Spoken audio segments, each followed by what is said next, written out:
واش انا ناقص؟ واش انا كنسمع وحده كتعايرني هذه عامين في اليوتيوب وكتسب ليا والديا وخوتي، كتقول لي هذاك ماشي ولدك، وكتقول لي رجع الولد لمو، وكتقول لي يا النصاب يا القتال يا المجرم يا كذا يا كذا. واش انا غندوزها ليها؟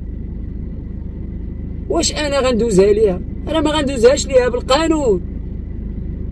فكل حاجه كتقولها فيا الا وانني فرغتها ووجدتها، وعندي المحضر عندي كل شيء.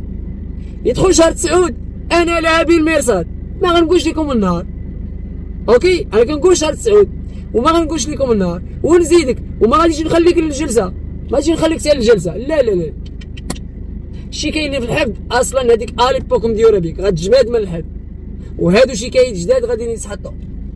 ما غاديش نقولوا شنو اللي غنديروا، ولكن الله يجازيكم بالخير ما توركوش عليا باش انا ما، حيت انا راكم عارفيني، انا راني ما عندي لا فرانات لا والو، انا ما كنطلع وما كنشدش الفران وكنبقى نسرسب سر تينوضوا هما كيمشيو يقلبوا على شنو غيديروا ضدي. تفهمنا الاخوان؟ اذا انا ما نعس شيء. الاوديو اللي طلق تحفه، اوديو خطير جدا. هاد السيده كتقول ان دخلات عند القاضي وغيزات الفلان، وكتقول قيلوش كان كيعرف واحد البرلماني. انا ما عمرني ما عرفت شي برلماني كاع في حياتي اللي لصقات ليا تهمه، ودرت ليه وفعلت ليه وكذا، ولا غندخل راني جلست مع السي الحموشي وغنمشي نجلس مع السي النبوي عبد النبوي والسي الداكي وكذا، وغنطلع الرباط. كتحاول ترهب الناس، كتخلعنا زعما، كتخلعنا بالسي الحموشي وبالسي عبد النبوي وبالسي الداكي وبالرباط. هاد الاوديو اخطر من الاوديو ديال السيده اللي هي سميتها هذيك السيده اللي هي الشيفوره. عقلتوا على الشيفوره؟ على ما اظن كانت مشات شي 5 شهور ولا هذا، كانت قالت شي 2 كلمات في شي اوديو سجلتها وحده، وهذه اوديو خطير. قالت لك هي اللي هربات فلان، هي اللي هرباتو من الحدود، وهي اللي غتدخلو وغتسلمو. قالت لك غتحيد له المشكل وغيدخل معزز مكرم، وقالت لك من حقه يضرب في المكتب 11، من حقه يضرب في المكتب 11، ومن حقه يقول رشاويه. قالت لي انت انا راني فتحت المكتب 16 فاس. اذا هذا الاوديو كيديها للحبس مباشره.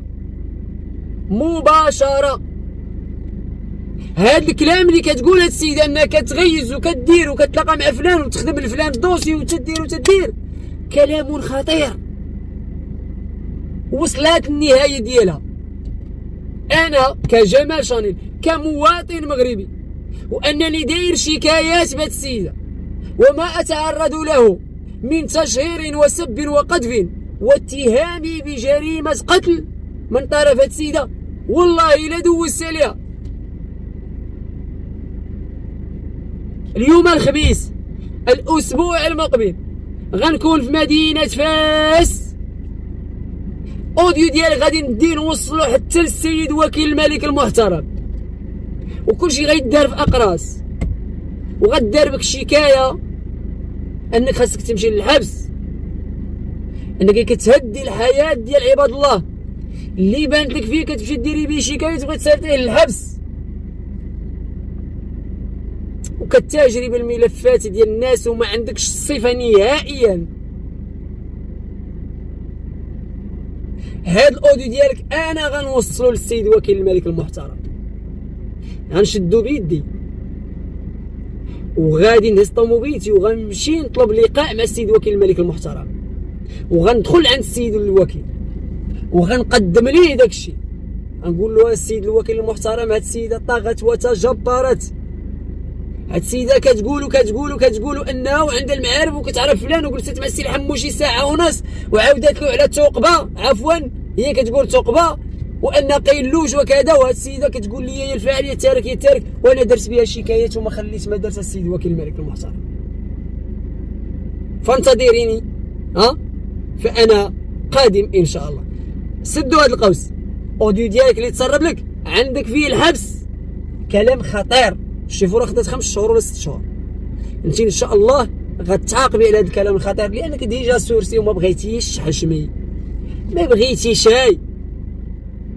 اذا انت من تدعمين الزروالي باش يضرب في المكتب 11، وبعد لسانك قلتيها في الاوديو، انت من تهردين الزروالي على الامن ديال مدينه مكناس وعلى قضاء مكناس.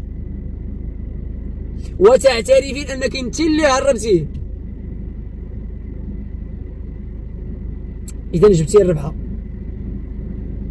انا ما نعشى الاخوان، الله يرحم بها الوالدين، وما تخافوش عليا، شكرا بزاف فعلا كتفكروا فيا وخايفين عليا، كتقولوا لي وقع لك بحال بوكريشه بوكريشه خرج عليه فمو لانه تكلم في القضاء. انا ما كنتكلمش في القضاء المحترم، انا القضاء له مني كل الاحترام والتقدير، وعندي كامل الثقه في القضاء ديال مدينه القنيطره، الله يجازيكم بالخير.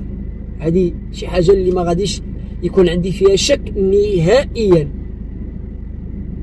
ويد الله فوق الجميع، يد الله فوق الجميع. اصبحت اخاف انني نمشي في الشارع، كنقول انا نكون غادي يجي يقتلني شي واحد، لانهم حطوا لي عليا شي امور القانون ما كيسمحش لهم يديروا داكشي. كذلك ومثال كنحطوا بهم الشكايه ان شاء الله، لان القانون كيعاقب اي حد كيف ما كان نوع، اي حد كيف ما كان نوع، كيف ما كانت الصفه ديالك، كيف ما كانت الوظيفه ديالك. كيكون عندنا ملف في سريه البحث ممنوع على اي احد سواء دفاع ولا اللي كان يعطي السريه ديال البحث لشي صاحب قناه يحطها. والخطير في الامر الا داك صاحب القناه استدعاه الامن ولا الضابطه ولا الفرقه الوطنيه واعترف على مثلا، قالوا له انت منين جبتي هذه المعلومات ولا منين جبتي هذا الشيء وهذا الشيء داخل في سريه البحث، ويقول لهم هو انا هذاك الشيء عطاته لي فلانه وفلانه مثلا، يعترف وكيوقع على الاعتراف ديالو. اذا هذا الشيء خطير، لان ما ندخلش في الحيثيات، خلي داك الشيء. باغيين يغرقوك وانت جالس تهضرني على لبنان. اخوان هذه راه خدمه، القناه في اليوتيوب هو عمل. موضوع لبنان موضوع الساعه، عنده متابعين سواء معها او ضدها. انا اناقش وكنعطي الراي ديالي، وفي نفس الوقت ادافع عن كلمه ديال الحق، وفي نفس الوقت كنربح منها ماديا. الا جيت انا نربع يديا ونجلس ونمشي تيتي ونيني، اذا في راس الشهر انا باش غندير هذا المازوط اللي مديماريه به الطوموبيل، باش غندخل ولادي للمدرسه الدخول المدرسي هذا، باش غنصرف على ولادي، باش غنتقاتل مع الزمان، باش غندير هاد الشكايات اللي جايين، باش غنخلص محامين، باش بزاف ديال الامور. اخواني اخواتي المتابعين الاوفياء، الله يرضي عليكم، هذه ماشي معاطيه الاخوان، هذا نقاش خاصنا نهضروا فيه. عندي قناه خاصه بالمحتوى، مرحبا، ما كافيه والو. ديك القناه ديال المحتوى اقسم برب الكعبه وبغيتوا انني نسكريني لكم الاساس ديال هذا الشهر هذا، تنسكرينيه 3000 درهم. وهي الطوموبيل هذه كتاكل لي 36,000 ريال ديال المازوت في الشهر، حتى ل 40,000 ريال غير الطوموبيل. حيت عندي لانافير، عندي 60 درهم 70 درهم في النهار كنخسرها ديال المازوت، غادي تيفيو تجي غادي جاي. اليوم جوج ديال المرات كنمشي وكنجي، حيت عندي تريسيل، عندي الصباغه، عندي البناي، عندي الزلاجي، عندي المعلميه تبارك الله ما شاء الله. تفهمنا الاخوان؟ دونك هاد 3000 درهم ديال الاساس ديال القناه ديال المحتوى، شنو دير لي 3000 درهم؟ اللي كان كنخلص له 30,000 ريال. الطوموبيل كتاكل 36,000 ريال حتى 40,000 ريال غير مازوت. محمد غالي خاصو ليكوش، خاصو الحليب، الخضره غاليه، الزمان قصاح، الوقت صعابت، عندنا قضايا جوج، وحده في الجنايات وحده في الابتدائيه، عندك محاميين خاصك تخلصهم، عندك شكايات خاصك ديرهم، عندك امك مره كدير عينها ولا شي حاجه خاصك تعطيها باش تمشي للطبيب، مره خاصك تدور معاها. تفهمنا الاخوان؟ اذا هادشي اللي كندير في القناه ديالي، هاد الانتقاد ولا هاد النقاش ديال المواضيع، فهو بالنسبه لي عمل. انا نقدر نتخلص ب 5000 درهم من القناه ديال الانتقاد وما نشوفش ديك 5000 درهم في القناه ديال المحتوى. اما المحتوى راه طايح، راه طايح. الفيديو كيجيب 13,000 ولا 14,000، الدقائق جايب 3 ديال الدقائق. الفيديو راه مدخل 30 درهم 40 درهم 20 درهم. تفهمنا الاخوان؟ الله يرضي عليكم.